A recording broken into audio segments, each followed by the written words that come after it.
सबसे पहले अपना परिचय दे दीजिएगा। सर मेरा नाम अजय तनेजा है, मैं यहाँ तिलक नगर से बोल रहा हूँ। मेरा कंस्ट्रक्शन का काम है। यहाँ पर कंस्ट्रक्शन का हाल ये हो चुका है, आप मानिए कि जो पहले मकान लोग ले लेते थे 50 लाख या 80 लाख का, वो सीधा 1 करोड़ 1-10 का ये रेट हो चुका है। लोगों को ये लग रहा है कि बिल्डर सारी कमाई कर रहे हैं, लेकिन इसमें सीमेंट, बजरपुर, रेता, सब चीज़ों के रेट जो जीएसटी इतनी तेज़ी से बढ़ा है, उसमें हम क्या कर सकते हैं बताइए। जब रेट जिस चीज़ों के बढ़ेंगे, हर चीज़ के, पहले सरिया जैसे हमारा सरिये का रेट था 87 रुपीज़, वो पहुंच गया पहले 60 रुपये से लेके 80-90 रुपये तक आ चुका है सरिये का रेट। ये सीमेंट की बोरी 250 से लेके अब 350 पौने 400 रुपये रेट हो चुका है।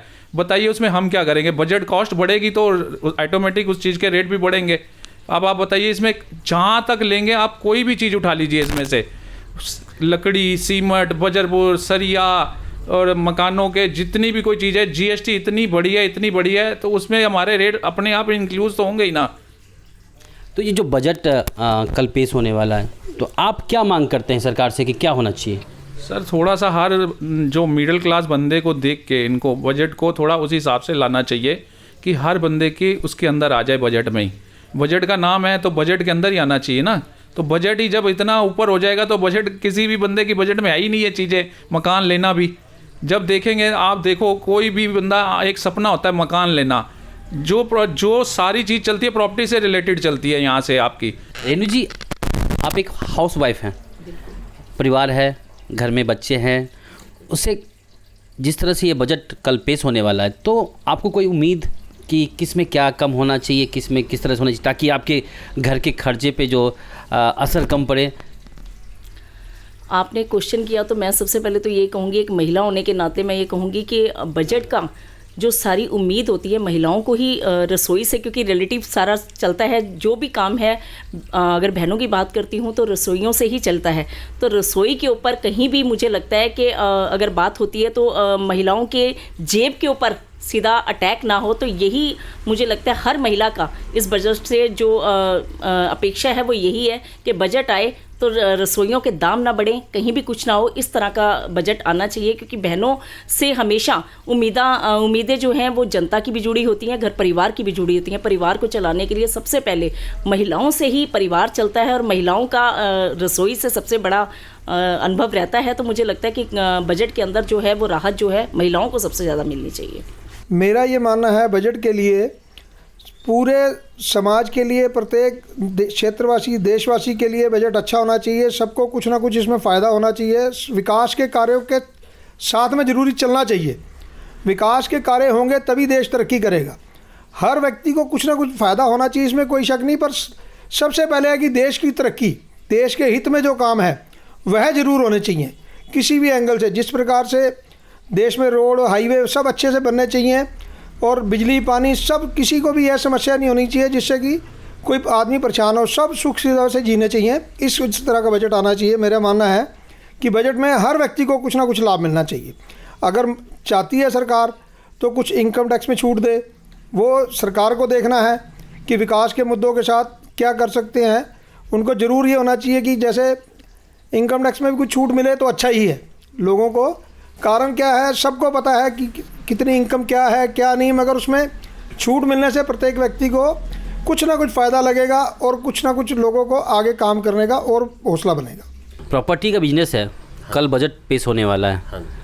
आपको क्या अपेक्षा है? हमें अपेक्षा ये है सर, कंस्ट्रक्शन वैल्यू बढ़ती जा रही है, दिन पर दिन बढ़ती जा रही है। जो आज से 7-8 साल 10 साल पहले हम कंस्ट्रक्शन करते थे, 200 गज के मकान पे 1 करोड़ 80 लाख ऐसे लगा करते थे। अब वो कंस्ट्रक्शन सीधी डबल हो गई है। सीधा वो रॉ मटेरियल आज हम 2 करोड़ का हमें परचेज़ करना पड़ता है, तो डबल वैल्यू का फ़र्क आया है। तो हम इसमें चाहते हैं रॉ मटेरियल सस्ता हो। रॉ मटेरियल सस्ता होगा तो फ्लैट का रेट सस्ता होगा, रेट सस्ता होगा तो आम आदमी के बजट में आ पाएगी चीज़। रॉ मटेरियल महंगा हुआ, ज़मीन लैंड वैल्यू महंगी, इससे आम आदमी की जेब से बाहर जा रही है, प्रॉपर्टी तो बाहर जा रही है। और पूछिए सर। तो नॉर्मली प्रॉपर्टी की बात आपने कर दिया कि अगर महंगाई कम होगी तो फ्लैट भी सस्ते होंगे, मटेरियल भी सस्ता होगा, आम लोगों के मतलब कि जेब जो बजट है उसमें उनको फ्लैट मिल जाएगा। तो ये बताइए मुझे कि अभी जो आम पब्लिक लोग जो फ्लैट आपसे ख़रीद रहे हैं, पहले की अपेक्षा ज़्यादा हुआ है या कम हुआ है? नहीं, पहले की अपेक्षा तो यूज़र कंज्यूमर सब घट गए हैं। पहले अगर 100 फ्लैट बिका करते थे तो अब ये हो गया है कि साल में 15, 20, 25 फ्लैट यही बिकते हैं। सेलिंग, बिकना, विक्रेता खरीदने वाला ये कम हो गया। 100% में से मैं ये कहूँगा 25% अब रह गया है। 25% रह गया सिर्फ। हाँ, खरीदारों की बात करें, खरीदारों की बात। जब वो खरीदेगा नहीं तो बनाएंगे कहाँ? बनाएंगे। और बनाते भी हैं तो उस बजट में नहीं आ पाता है जिस बजट में लोग लेना चाहते लोग हैं। लेना चाहते हैं।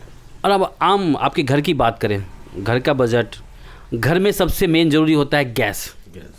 उसके बारे में हम बात करते हैं, क्या उस पर विचार है आपका? सर, हम अकेले गैस पे बात करें वो भी सही नहीं है। आज की डेट में जो राशन आज से 10 साल पहले आपकी रसोई 8,000, 9,000, 10,000 के राशन में चल जाया करती थी, आज वो रसोई आम, ये मैं हाई फाई किचन नहीं बता रहा हूँ, नॉर्मल घरों की किचन अब वो बढ़ के 20,000 के आसपास, 20, 21, 22,000 के आसपास आ चुकी है, जिसमें गैस भी है, सरसों का तेल भी है, रिफाइंड भी है, आटा भी है, दाल भी है, चावल भी है, पेट्रोल भी है, डीजल भी है, हर चीज़ बढ़ती जा रही है। तो इस पे कहीं ना कहीं लगाम लगनी चाहिए। अगर लगाम नहीं लगेगी, मैं ये नहीं कहूँगा कोई सरकार है कोई सरकार नहीं है, उसने अच्छा किया उसने बुरा किया, इन चीज़ में नहीं पड़ेंगे। अगर इस चीज़ की राहत नहीं मिलेगी तो पब्लिक साइलेंट तरीके से, इनको कोई भी सरकार बैठी होगी उसको ये शो जरूर करेगी, चाहे साइलेंट तरीके से करे कि हम हैं, हमारा वर्चस्व है, तुम अगर अपनी मनमानी करोगे तो।